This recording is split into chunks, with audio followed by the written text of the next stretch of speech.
Le RC Lens a décidé de taper fort et Jonathan Grady a également fait parler de lui, mais surtout a fait savoir que ce qu'il a fait était indigne, ce qu'il a fait était inacceptable et qu'il devait répondre en conséquence. Lors de Lens-Monaco, pour la dernière journée de Ligue 1, Jonathan Grady a été auteur, non pas victime, mais auteur, et qu'on ne pensait jamais qu'il aurait fait ça un jour,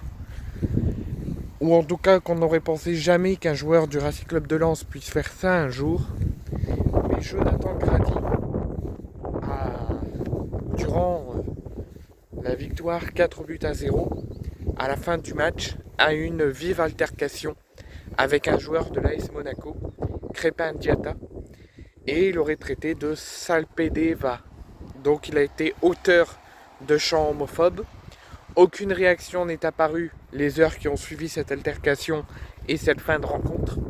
Mais des images ont tourné sur les réseaux sociaux, des images prises par le diffuseur, des images qui ont vite tourné sur les réseaux sociaux et qui ont vite été jusqu'aux oreilles de la direction du club, qui en a discuté avec Jonathan Grady. Et Jonathan Grady s'est excusé publiquement de ses propos et de cette altercation qui est pas du tout à l'image du Racing Club de Lens et qui salit son propre image et aussi l'image du Racing, et qu'il a décidé donc de s'excuser personnellement à tous et de s'excuser aussi publiquement à Crépin Diatta, et qu'il prévoyait de donner une partie d'éthique de son salaire, parce que le salaire d'un joueur, il y a une partie qui est considérée à l'éthique, et il va donner une partie de son salaire à la fondation du club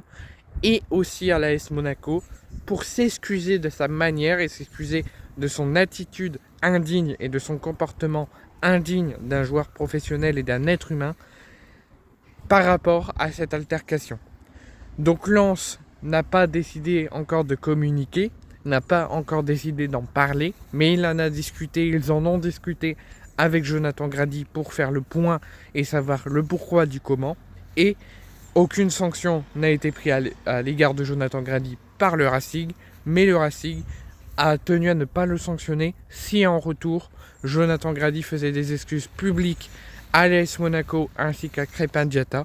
et qu'il prévoyait donc de donner la moitié de son salaire d'éthique à la fondation du club ainsi qu'à l'AS Monaco pour se pardonner de ce geste et de ces paroles totalement indignes.